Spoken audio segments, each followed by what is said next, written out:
I think we should do this. Just line up right here in the middle, because my voice is really bad, and I don't have my glasses, so I'm really having a hard time to pick people out of the crowd. So, if you want, are you have a question? All right. Just walk a little bit further right there, and if you all want to ask questions, just put it in line. If not, and you're feeling lazy, like I usually do. Mike? Oh, yeah. You have an extra mic? What? For what? Can you bring a mic down? You got two? Yeah, we need another mic. What's eyesight? Take it off. Is that one working? You want to get one of these?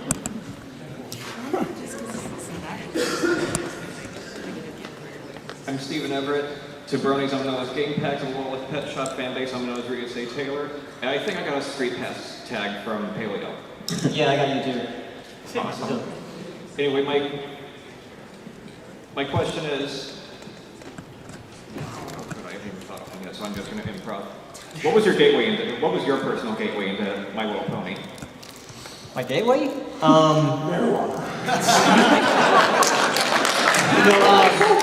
It was actually YouTube poops. There's this guy called Master of Zoroark, and he makes some like really amazing YouTube poops. And also, there was also some comic dubs. If you ever seen the comic that's it goes like, it's Twilight in her library, and it's like, books. God, I love books. Dear Princess Celestia, I'm so alone. And it was a comic dub by General Ivan. And I was wondering, like, what is this all about? So that's pretty much how I got into it. YouTube poop for me too. Actually, no, it was the Bridge series. Bridge series. Anybody familiar with the person named Purple Eyes? He does One Piece of Bridge. He had a little pony joke in one of his Bridge videos. We had an iPhone and an Applejack in the back of it. That was my first time I saw ponies, and I noticed it was starting to pop up everywhere on YouTube. I'm like, what's going on here? I watched an episode. It was the Gilda one. I hated it. I'm like, these characters, man, it's boring. And then I saw like meme base flooding in with so much pony. And I thought, why don't I be left out of the joke? I'm an internet person. I want to be part of it too. So I went back and I watched a dog and pony show just randomly. I'm like, wow, this is really good. And then I started using it after that. Thank you very much.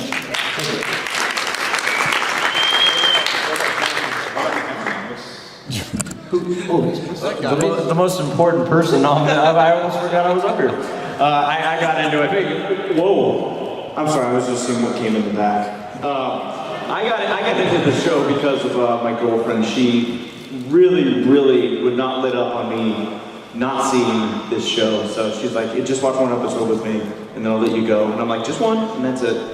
And that wasn't it. So, yeah, my girlfriend got me into the show. Not mine too. If I wanted to answer my own question, for me it was also in a Bridge series called Camaraderie Supernatural, and I'm gonna sound absolutely insane when I say this, but Hammy and Stocking.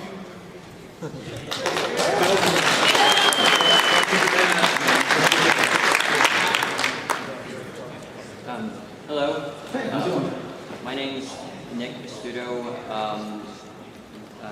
Do we say like a name, like you? What's your name? Where are you from? Name. Yeah. Social security number. You're a major in college.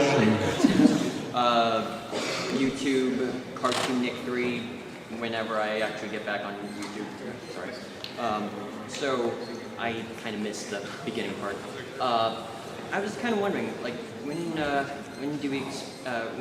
can we expect the next part? Or The next part? Part. Sorry, my voice is going. I'm sorry. When you all saw the premiere, there are some parts with audio levels that are messed up, and we need to fix those. And as you saw at the end of the credits, that's glitching out a lot. We need to clean that up, which should take less than a week, hopefully. We hope to have this out before May is over. Part 2, we're working hard on that still. I'm gonna say probably the middle of July. We might try. What do you think about premiering it at Sweet Apple Acres Con? Maybe we got. Yeah, we got. October in the White House or something. Whatever. But yeah, at this moment, there's nothing in stone. We're just gonna keep working on it, and whenever it's done, we'll let you all know. If you follow me on Twitter or Paleo, we'll let you all know how it's going. Okay? Thank you. Thank you. Hi, I'm Casey Ode. I hail from Tehachapi, California. I have been buckless and watching ponies on Facebook. And my question is, what exactly do you have planned for part 2? Part 2 is about all the community content. So we've interviewed like over 50 people that has done something in the fandom.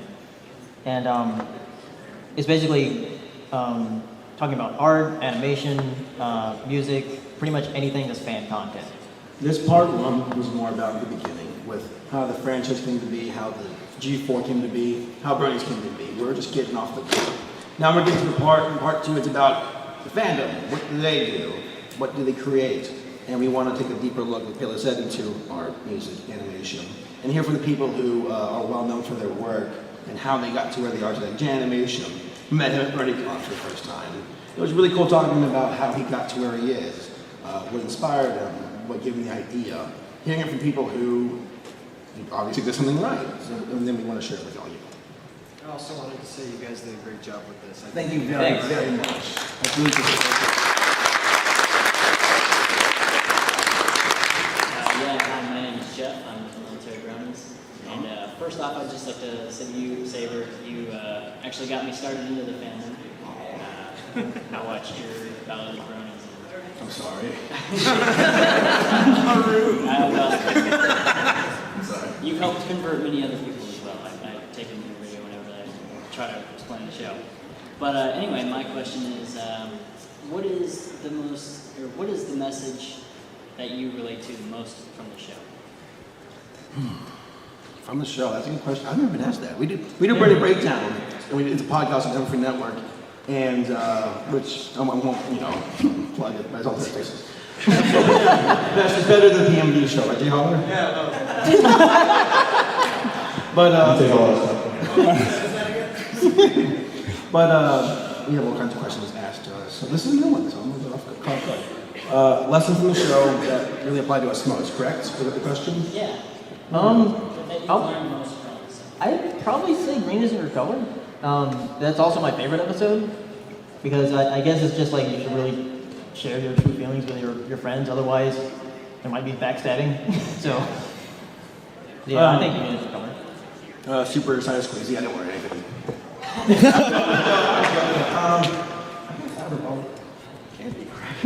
Out of all the episodes, I don't know. I like the overall barrel where they learn to be, coexist. How when I first joined this fandom, I started discovering there's all kinds of people from all kinds of walks of life in this fandom, all races, ethnicities, nationalities, sexual orientation, and I discovered okay, it doesn't matter your background as long as you're a nice person. And I learned that a lot from that episode where you have the bison and the ponies, and they're like, "Grr, you're different," and then they're like, "Or we can stop being jerks to each other and just get along." I like that episode. Okay. Me too. I would have to say. No race. Okay, sorry. For me, it happened.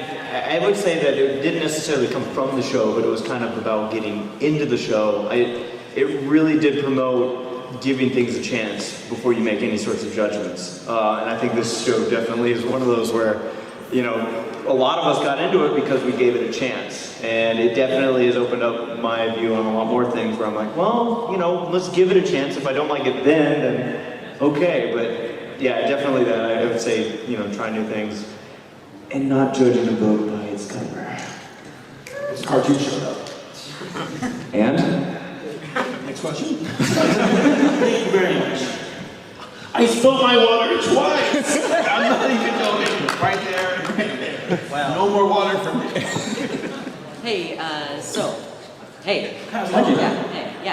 Anyway, it's not really, it's a question. Okay, so I didn't come to this convention to meet any other bronies. I didn't come to see this documentary. I just have one question and it needs to be answered. I demand for it to be answered. Paleo, when are you going to sing?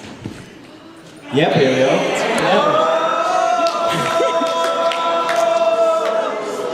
We shared our hopes. We shared our dreams. I need to watch the show. I forget the song. Just joking. No, you should sing on Brony Breakdown next time. You've been called out multiple times over and over. I think the next Brony Breakdown, Paleo should sing. Am I right? Yeah. Next time, Brony Breakdown, maybe sing. Blue ray pressure. What's up? Peer pressure. That's the best. Thank you. Hi, my name is Andy. I'm Fable Charm on the internet. So, this is I guess a suggestion / criticism, constructive, hopefully. So What we're looking for. because this is and this. Oh, first of all, excellent job on the beginning animation. Like that was. I mean, That's by Feedsy. Yeah, Great. yeah, that is wonderful. That blew me away. Oh, by the way, the song is by Fuzogs, which he's premiering the full version of that at the concert tonight. Do not miss it. Who's on that show?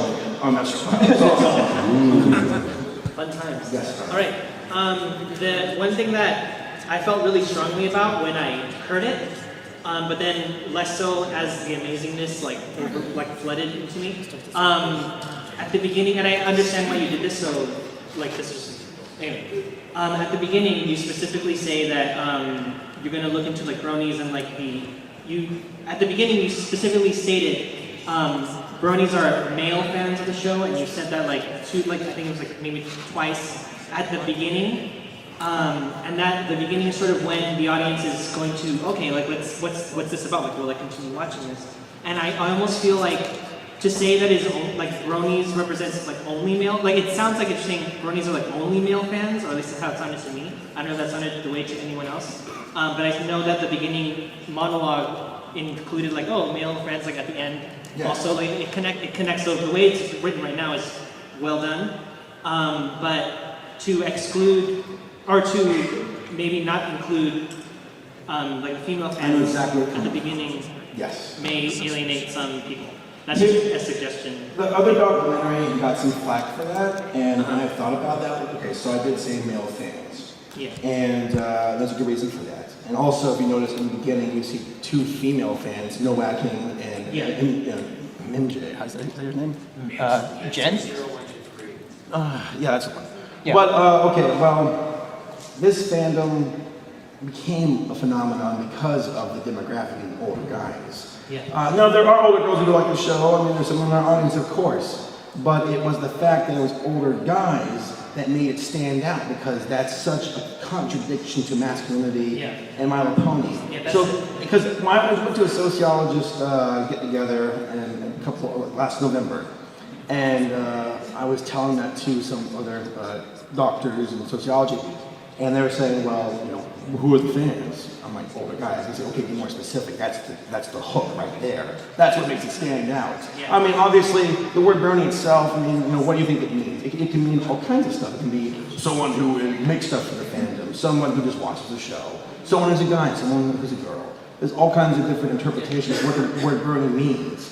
But at the end, it's all about the eye of the beholder. So we decided, we're not going to get too technical. We're just going to say older male fans of the show. My Little Pony, Friendship is Magic, start from there. And hopefully people will come on for the ride and learn. Because in part 3, we're talking more about that. That's part 3 will definitely address that. I did not leave out the Vega sisters, which is a word I don't really care for, because I consider, at the end of the day, a Brony can be a male, a female, whatever. Yeah. But initially it was the males that kind of made it stand out. So. All right, thank you. No problem. I hope that. Of course, I understand. Yeah, that was perfect. Thank you.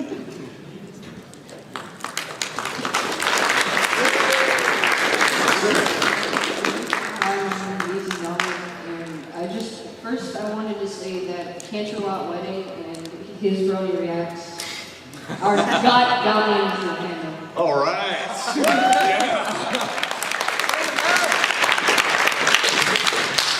And so, what I wanted to say was, is the second part going to focus on popular stuff like Living Tombstone, of course, and or would it just be?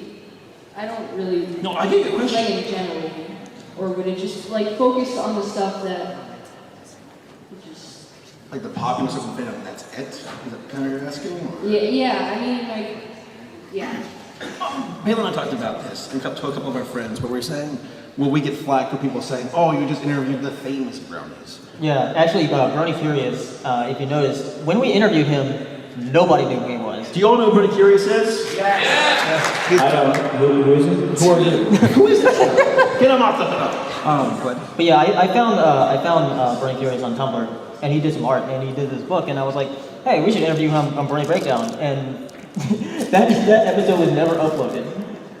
It was like our 5th episode. We barely upload anything, I think. And then he started writing scripts for videos, and because I started talking to him, because I do reviews, and he said, I did this review of Applejack, and like why the writers don't write about her that often.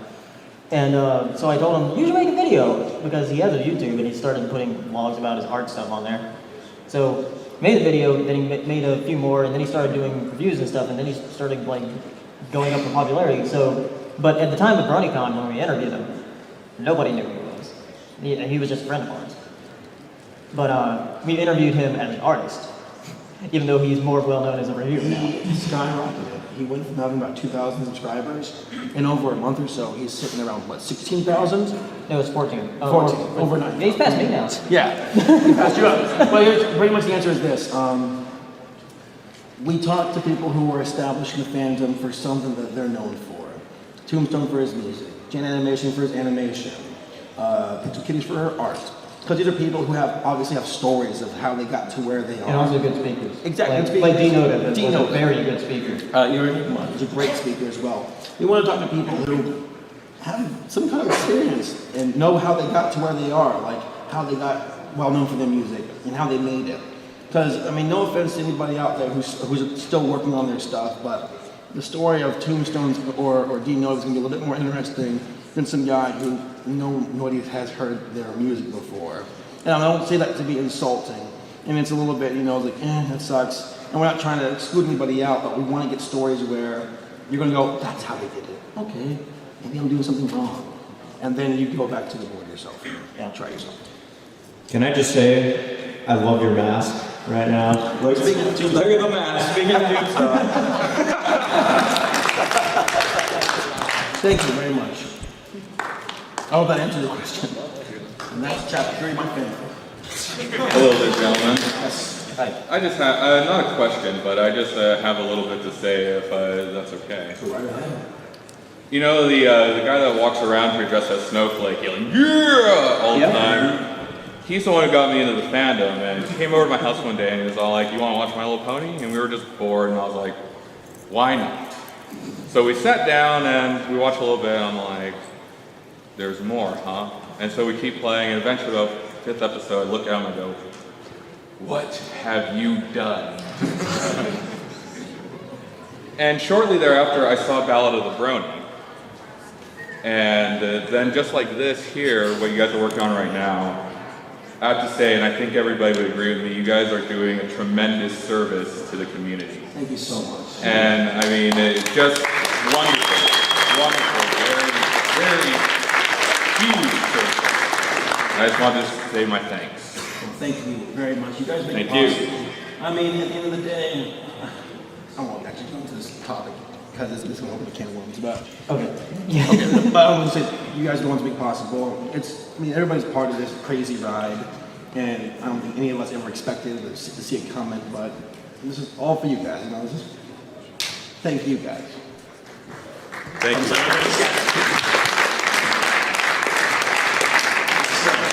I'm Will, and I'm just curious, what inspired you to make this?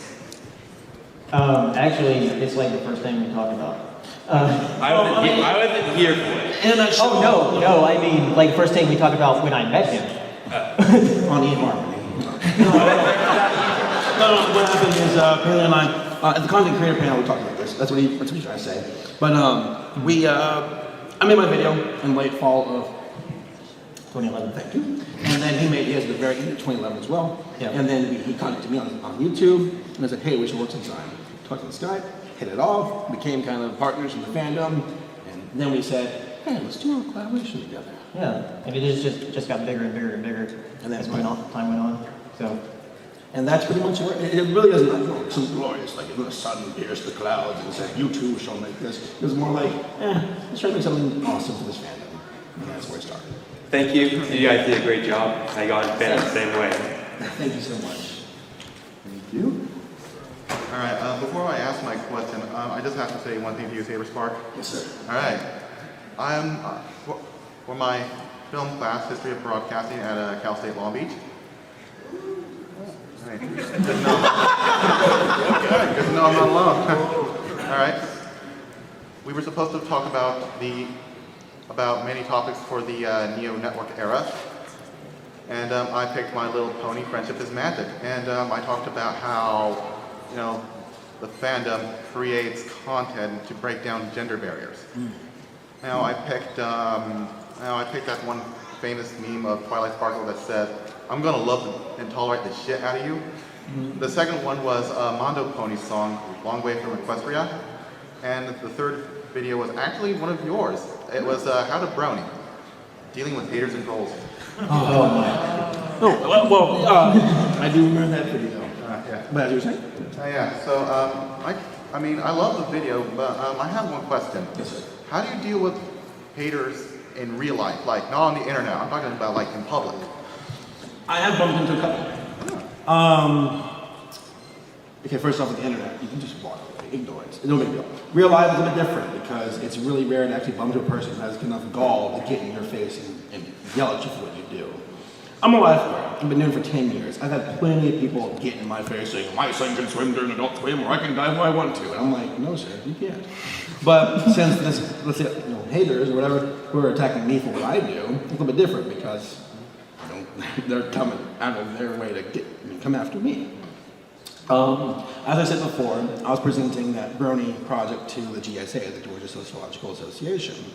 And there was one guy at the end during the Q&A where he was an older guy. He's like, "This seems pointless and worthless, and this isn't a big deal. These men should be getting real jobs and having wives and helping the economy." And I'm like, who brushed off this relic? And, but I didn't say that. I thought that. I kept my cool. Because I thought everyone's entitled to their opinion. Let's see what he has to say. He got into, he was sitting, on the stage or near the desk, and he was going off. And then some other teachers who agreed with me attacked him, so they're going at him. And I thought, I'll just jump in. And I'll say, you sir, whatever you obviously have some different point of view than I do. I hope you can watch this and maybe learn a little bit more. But what you say about because his question was, how does My Little Pony actually affect these men in the long run? I said, well, it is yet to be seen. We don't know yet. But at the time being, what these guys have done and these gals have done, it's pretty awesome how they've learned to keep more of an open mind, to make friendships and create. And sir, what's wrong with that? And he was stopped. And they said, well said, and he said it. So you don't have to get in their face and fight back with aggression. Just try to keep it cool and realize that, I wasn't going to assault you or something, which take them to court and sue them. But just realize that even if you become confronted by one of these guys, rise above it, ignore it. It's hard for there to be an argument when they're only arguing with themselves. All right. I hope that helped. I'm sorry, because I went on a tangent. Okay, cool. Thank you very much.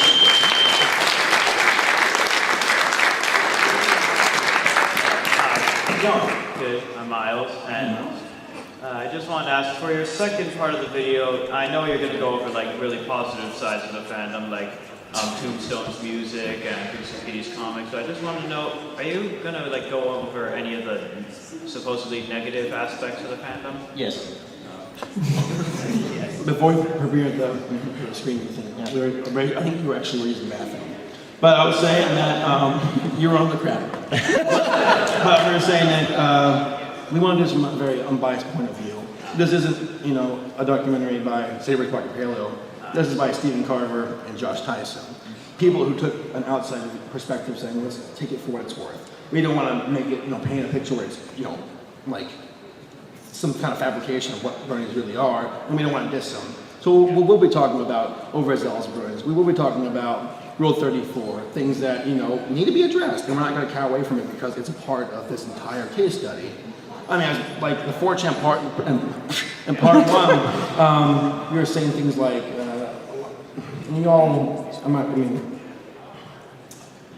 like the entire love to tolerate thing, which is a motto that our fans extremely, we most of us know of it. It's kind of the fake background. We kind of adopted something that never was intended to be an actual mantra, so there you go, we addressed that. But yeah, we'll be talking about the dark side. And some people were criticizing like the first Bronies documentary, like the official one, to be like pretty much glorifying Bronies and not putting them in any negative way whatsoever. We'll give you justice.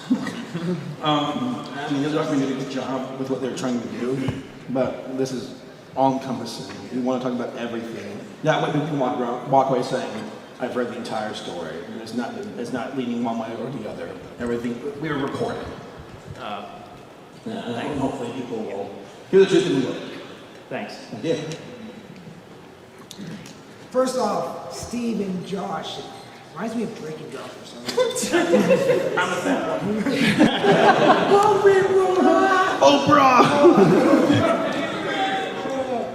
But seriously, it is an amazing journey that you two really have started. This very long and very, very tiresome project. And like, it reminded me of like comparing like this to the other documentary to like comparing Snowdrop and Double Rainbow. How like one project came first but was released later on and that. And it's just really amazing on the fact, and that's kind of the reason why I sort of backed this one up, because I kind of like the approach that came with it.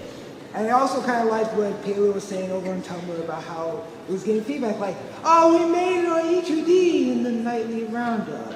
Yeah. Though we're biased, not everyone. Well, we're biased for us. Though we're taking an unbiased point of view for the documentary, BKD wants to post this and whatever. Yeah, I can totally see that from just from the simple updates where you just talk about just simple things like, okay, we're in the middle of editing, or this is what we have so far, and all right, we're going to be showing it at EQLA. Hey, it's sort of a final draft version of it for a bit. Yeah. And it's just really amazing. I'm really glad I backed this up. I'm really glad on that. You guys who donated made it possible. Because Paleo suggested Kickstarter, I'm like, whatever, I get funding. And then we got funding. I'm like, oh my god, yes, let's make this happen! Yeah. But on to another serious thing, because my friend brought up an interesting thing that I didn't realize it until I started thinking about it as like the line was getting shorter and shorter, was when you talk about G1 and you talk about like some of the iconic villains from G1, and then when you get to Generation 4, you didn't talk about like Nightmare Moon well, we talked a little bit about Chrysalis for Dysteria, and not too much on Discord.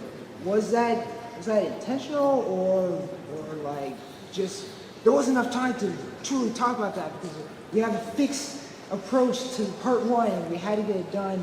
It's already tiresome. So, but we still want to get it at pinpoint or something like that.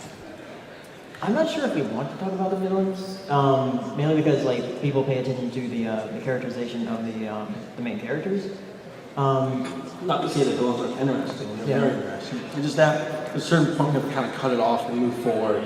Because in Battle I talked about Discord and Nightmare Moon, and you spoke about villains as well, correct? Yeah, wait, did I? You know the Russians are young now. I'm just joking. No, I think I talked about Discord in my video. It's just that where it gets to a point where you're like, what does this add to, to the documentary? We already said the characters are very in depth, and we do talk about like John Lance and other celebrities who are who kind of what's one looking for? Like Gabriel, watches My Little Pony. Yes. John Lancey, obviously part of this, not part of the fandom, he's in the show, but he had his interaction with the fandom. And we talk about how he's, the voice of Discord. So a little bit in part for me. But in part 1, we figured, let's just, we should move on and keep this ball rolling. Yeah, I kind of figured it out once my friend gave me that critique. I'm like, really? That didn't even bother me that much. I guess some of the rough cuts kind of bothered me, but I already know it's going to be fixed up, so it already looks good as it is, and I can't wait for the other 2 parts to come out. Thank you. Thanks. How much time? My name is Xander, and I have a question for Race. Hey, it's about time. Thank you. How was your Demolition Derby experience? Oh, my Demolition Derby experience. For those of you that don't know, I was in a Demolition Derby just a couple weeks ago. It was my first one. We built the car, my best friend and I. We got it out there. Almost didn't make it out because I had a massive field it just before the event happened, and that's not very good. And yeah, we got the car out there, ran it, and everyone was telling me, you're only going to last like a minute or two. We're going to, and these are other drivers, they're like, we're going to take you out, don't worry. Oh, thanks. And what ended up happening was my car wouldn't quit.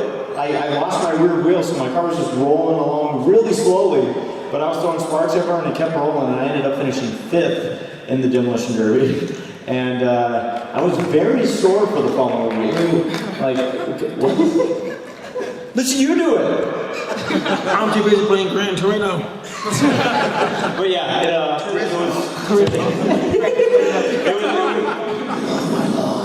it was a fun experience though, and probably in June we'll be coming up with another one here in a small car. But yeah, I'm so glad that my demolition derby fans came out. So yeah, thanks for watching, bud. I also have another question for YouTube. Did you interview everybody that you wanted to interview? Like, is there anybody you missed in the documentary? Or? There are a few that that we had scheduled, but they either couldn't make it because they were kind of like had like con sickness, or they're just schedule conflicts. Like we were hoping to. Some we actually picked up that weren't. Max Gilardi, yeah. I mean that was completely a fluke. Yeah. I walked past him over Northwest and said, "Let's interview him," because we all know the reputation of Max. People are like, "He's not a Brony. He is a Brony." Well, in part 2, you really hear from him, and in part 3 especially, his point of view and his outlook on Brony fandom. A lot of people either love or hate him, but when you watch the documentary and listen to what he has to say, you'll really see his point of view and go, "Okay, I respect that man." Yeah. All right, thank you.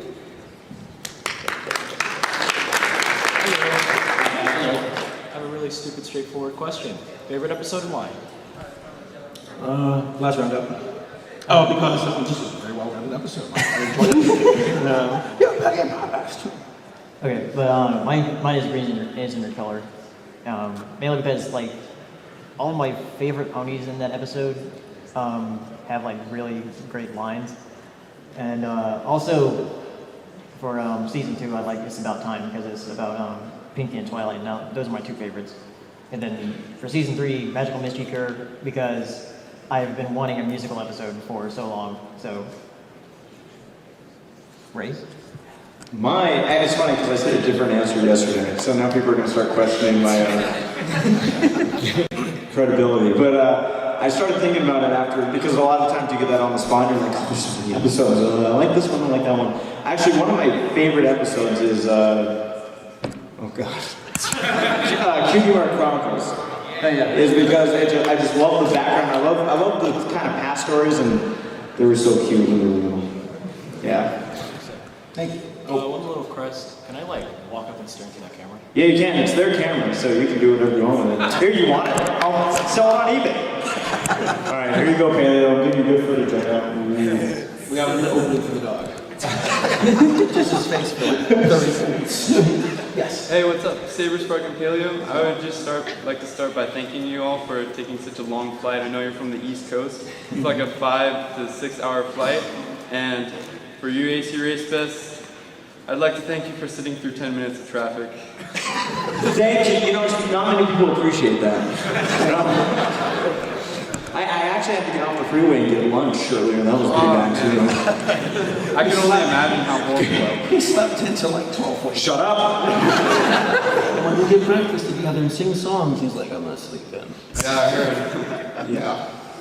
Yeah, so I would just like to ask you guys, what's your favorite artist and why? Like, musically. Musically? Musically, yeah. General Mumble for me. Yeah. Which explains why he's one of the original score artists for the documentary, and also So Great and Powerful, and he's also one of the original score, and also All of Us at Once. So. And also. I swear, So Great and Powerful. So I mean, I have a hard time picking favorites, but there's a lot to do on my own. Yeah, I'm enjoying this. I think we have, how much time left? About 5 minutes? 5 minutes. Just to also You're still here. I would have to say, I'm going to say 2, one of which is Alex S. I love his electronic music. He kind of actually got me into electronic music.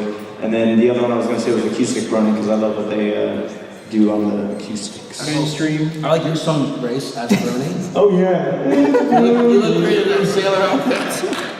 Black Griffin is proud of you. It brings out my good side.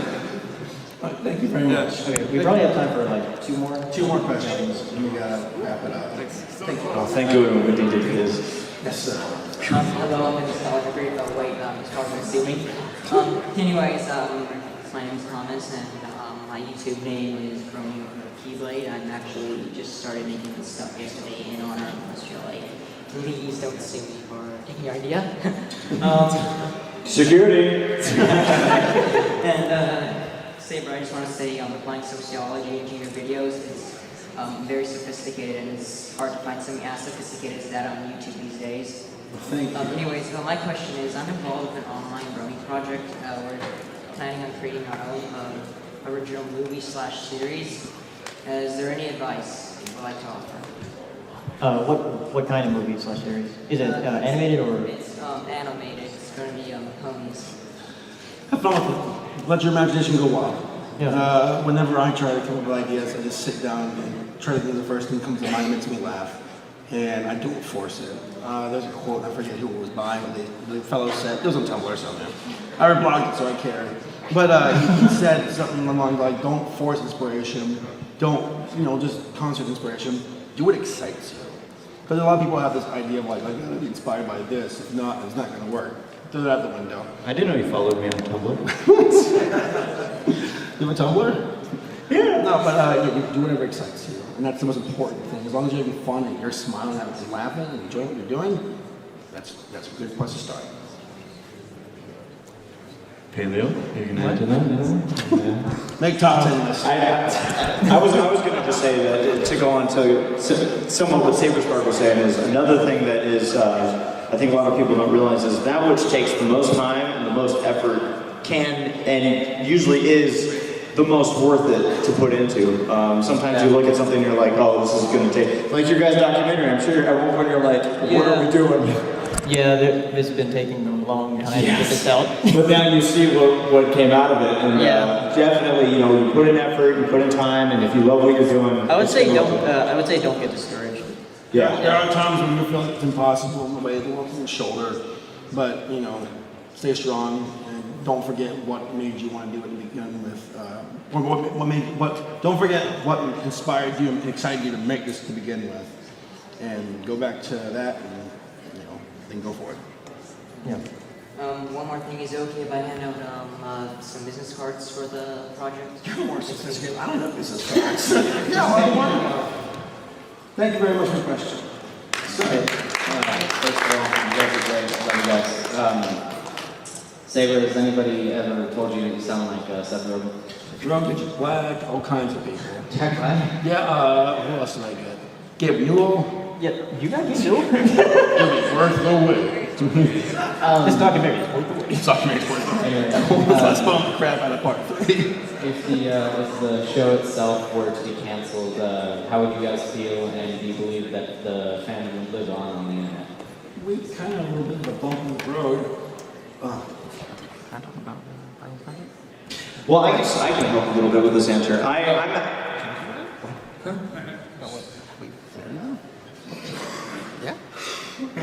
All I was going to say was, I'm part of so we interviewed Magic. You mean Main 6? The Main 6, those guys. Carolina Gardens. And that was before they bumped into trouble with Hasbro and copyright, whatever that deal was. But yeah, the show did end. Yes, we'll finish the documentary. Yeah, it'll be a bummer, but there might be Generation 5 for all we know. I don't think there's any sign at all that this show is going to end, especially with this kind of reception. So I think we're in safe hands. But if it ever did for some random reason, then we'll still finish this as a memory and a testament to this country. Thank you very much. All right, guys, thank you so much for coming to this. You're all the best. We will have this on YouTube, and keep your eyes open for part 2 and 3. If you follow us on Twitter, Saberspark on Twitter, follow my YouTube, whatever. We'll keep you all posted on what we're doing. Plug, plug, plug. And that is the end. You all are the best. Love you all. Okay. Yay.